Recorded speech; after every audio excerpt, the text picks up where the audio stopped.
নমস্কার বন্ধুরা, দেবু পিজন ছকে আপনাদের সবাইকে ওয়েলকাম। তো বন্ধুরা দেখুন, এখন আমি খোপ আটকাতে এসেছি। খোপে মশাও ঢুকেছে, তো এই যে মশার আমি ধূপকাঠি দিয়েছি।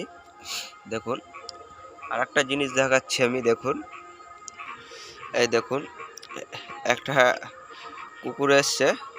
প্রায় সময় আসে আমার বাড়িতে, সকালবেলা আসে, দুপুরবেলা আসে, আজকে সন্ধ্যাবেলা এসছে। তা আমি ওকে বিস্কুট দিয়েছি, ও বিস্কুট খেয়েছে, খেয়ে এখানেই বসে রয়েছে। তো এর প্রায় সময় আসে, এসে চুপচাপ বসে থাকে। আমি পায়রা ছাড়ি, আমার পাশে এসে বসে থাকে।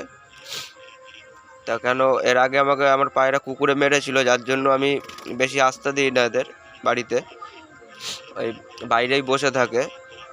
তো এখন ওকে দেখেও আমাকে দেখে চলে এসছে। তো বিস্কুট খেয়েই এখন গা চুলকাচ্ছে। দেখুন, এখন বসে রয়েছে। এখন সন্ধ্যা হয়ে গেছে, অন্ধকার নেমে এসছে, তো দেখতে পাচ্ছেন। আর খোপে বেবি রয়েছে, যার জন্য আমি মশার ধূপকাঠিটা লাগিয়ে দিলাম।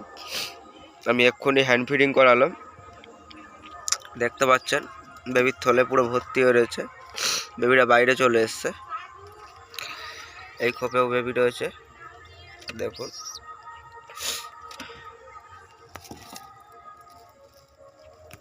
দেখেছেন? তো বন্ধুরা, সবাই ভালো থাকবেন।